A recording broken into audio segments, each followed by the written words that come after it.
Hi everyone, good day. Welcome back to our next video. In this video, we will discuss about the string handling functions in C. Let's move on to the video. The C string library provides a large number of functions that can be used for string manipulation. The header file string.h should be used when string library functions are used in the program. Let us discuss about few standard string library functions which are currently available and few non-standard string library functions which were compatible only in the earlier versions of the C compiler. First is the string length function. This function is used to find the length of a string and returns the number of characters in the given string. The prototype for the string length function. The return type from the function is integer. Function name stringlet. The parameter we have to pass a string. That is a character array. For example, declare and initialize a character array char s of 6 is equal to hello and pass this string s to the string length function str length of s. So when this function is called, it will return an integer value. It will return the number of characters in that particular string. So we are collecting this integer in an integer variable n. So you can declare this variable as int n. Here, since we have initialized the string hello, the length of the string will be 5, which will be assigned to the n variable. Next is the strcpy function, which represents string copy. The prototype for string copy. The return type here is a character pointer, followed by the function name strcpy. Then we have two parameters. One represents the destination string. The second parameter is the source string. Here it copies the source string src to the destination string dest and returns a pointer to the destination string. Say for example, I will declare a source character array char src of 50. I will initialize the value equal to hello. Declare another character array, destination character array char dest of 50. Use the function string copy strcpy. Two parameters, destination comma source. So here the string hello gets copied to the destination string variable dest. From the source string src, it will get copied to the destination string dest.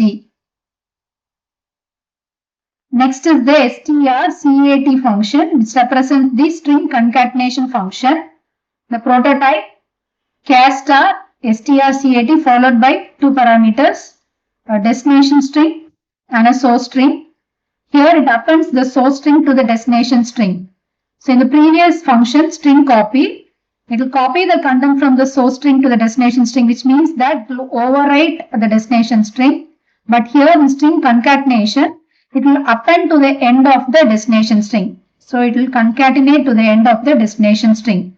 Say for example, so we have the source string src initialized to hello. Suppose if I initialize the destination string to world and then use the stringcat function strcat destination comma source, call the function stringcat with the destination and the source parameter. Here the string hello gets appended to the destination string variable, that is world. So in the destination string variable we have world. The hello will get appended to the world. Finally, the destination will hold world hello string. This program explains how to use string length function. Declare a character array str initialized with the string hello. Pass that string to the string length function strlen. Now let us run the program. We will get the output, the length of the string 5. So what is the length of the string? Hello is 5, you will get the output. So next, we will see an example for string copy. So initialize the source string src with hello declare a destination string dest, call the function string copy, pass both the destination as well as the source. It will be copied from the source string to the destination string. So when you run the program, the destination string, you will be having the string hello. Next, we will see an example for string cat function strcat. Initialize two strings, source string and destination string, src with hello and destination string with world. When you use the string cat function, the source string will get concatenated to the destination string. See the output world hello. So that will be available in the destination string. The next function is the strcmp function, stands for string compare. The prototype for this function, the return type from the function is integer. It will return an integer value. The function name strcmp followed by two parameters, string s1 and string s2. The purpose of this function is to compare two strings, that is passed s1 and s2, and returns the ASCII difference of the first dissimilar corresponding characters. So it will return an integer value. So if the two strings are similar, it will return 0 because the difference will become 0. And if it is not similar, it will return a non-zero value. Next is the strcmpi function. It is a non-standard function. It is not currently available. It compares two strings without case sensitivity. So it is similar to strcmp function, but it compares the two strings without any case sensitivity. Then explains the string compare function. Initialize two character arrays s1 and s2 with their values hello. They are different in their case only. Let us run the program. When you run, you will get strings are not equal because it is case sensitive. We have the strlwr which represents string lower and strupr which represents string upper. The prototype for string lower function, char star followed by the function name strlwr followed by the string that is passed. So it returns a character pointer. Similarly, for the upper function also, string upper function also, we have the similar prototype. So the purpose of string lower function is that it converts all the letters in a string to lower case and returns a pointer to the converted string. So when you pass a string, it will convert all the characters in that string to lower case. Similarly, for string upper function, all the characters in the string that is passed will be converted to uppercase and it will return a pointer to the converted string. So this is the functionality of string lower and string upper function.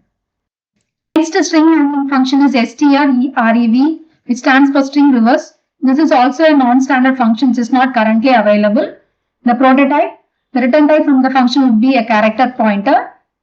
Function name strrev.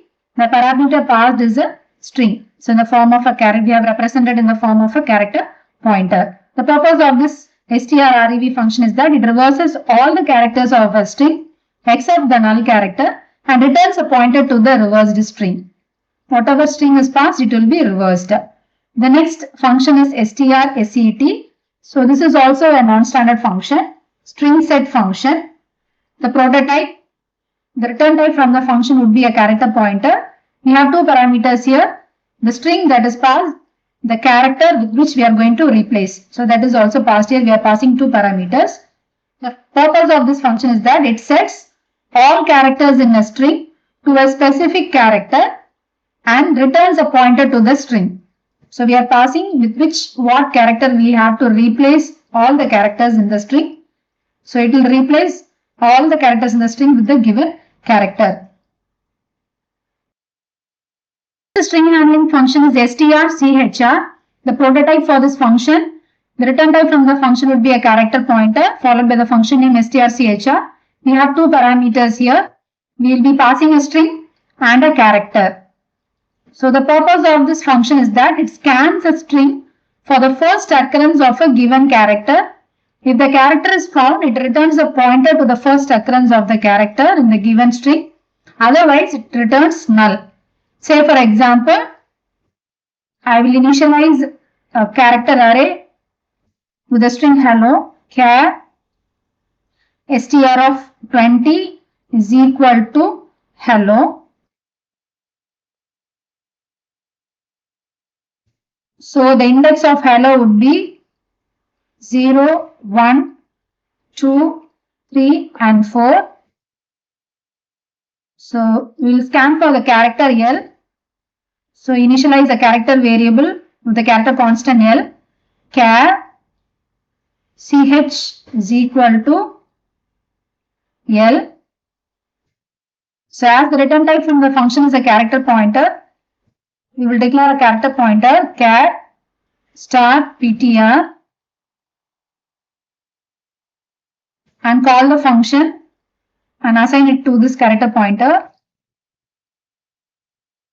Ptr equal to function name strchr. We have two parameters. First we need to pass the string str, comma, then the character that we are going to scan, ch. So here this will return a pointer to the first occurrence of the character in the given string. So now we are searching for L. So the location for L, the first occurrence of L is 2. So address of that location will be returned to the character pointer. Suppose it is not able to find that L, then it will return null. So the next function is strchr. It has a similar prototype, only the function name is different. So here it will locate the last occurrence of a character in the given string. If the character is found, it will return a pointer to the last occurrence, otherwise it will return null. So you will consider the same example. So if you are using strchr and if you scan for the character L, you can see here the first occurrence is 2, index 2, but the last occurrence is index 3. So the address of that location will be returned to the character pointer. Function is str. It is similar to the previous two functions strchr, strrchr. But here, instead of scanning for a character, it will scan for a substring. So you have to pass another string s2. You can see the parameter. We have to pass another string s2. It will search or scan for the substring s2 in the string s1. So it will find the occurrence of the string s2 in s1. If it is found, it will return a pointer to the position from where the string starts. Otherwise, it will return null. So the next function is strnset. So it is similar to the string set function. So yet additionally, we will be having one more parameter here, an integer value n. So it means that for how many characters the given character needs to be set. So that is given in this strn set. So the purpose of strn set is that it sets the first n characters in a string to the given character and will return a pointer to the string. As an example for strchr function, initialize a character array S with the value hello. The character variable E, we are going to scan the variable E in this character array. So the index for hello 0, 1, 2, 3 and 4. When you scan for the character E in the character array S, it will be available at the index 1. You can see the output, it will be available at the index 1. If it is not available, it will print character not found. Next, we will see an example for strrchr. So here it will find for the last occurrence. So in strchr, we will find the first occurrence, here for the last occurrence. So the index is 3. So 0, 1, 2, 3, the index will be 3 here. Next, we will see an example for strstr. It scans for a substring el in the character array s1. So it will find the first occurrence. It is available at location index 1. Suppose if you are giving a substring which is not available in the first string, then it will print character not found. You can see the output, it will print character not found. Next is the string n copy and string n cat. So it is similar to string copy and string cat function. Additionally, we are having one more parameter here, integer value. So in string n copy, it copies at most n characters of a source string to the destination string and returns a pointer to the destination string. In string concatenation, similarly, it appends at the most n characters of a source string to a destination string and returns a pointer to the destination string. For strncpy, it is similar to the string copy, but here we are specifying the number of characters to be copied from the source to the destination. See the example. We copy only 4 characters from the source to the destination. Next, we will see an example for string cat. strncat is similar to the string concatenation operation. Here also we are specifying the number of characters. Here only 4 characters will be appended from the source to the destination. So you will get the output as world hell. Next string handling function is strncmp. So it is similar to strcmp except the last parameter n. So we have to give the n characters for which we are going to do the comparison. It compares two strings s1 and s2 for n characters. It returns the ASCII difference of the first dissimilar corresponding characters or 0 if none of the corresponding n character in both the strings are different. The next function is strncmpi. So it is a non-standard function. So it is similar to strcmpi with the additional parameter of the n characters. Compares n characters without case sensitivity and returns 0 if both the strings s1 and s2 are equal up to n characters. Else it will return ASCII difference for the first different character. In this video, we discussed about string handling functions in C. The next video, we will discuss about functions in C. Hope this video was useful to you. If you like this video, kindly subscribe, like and share. We will meet in the next video. Thank you.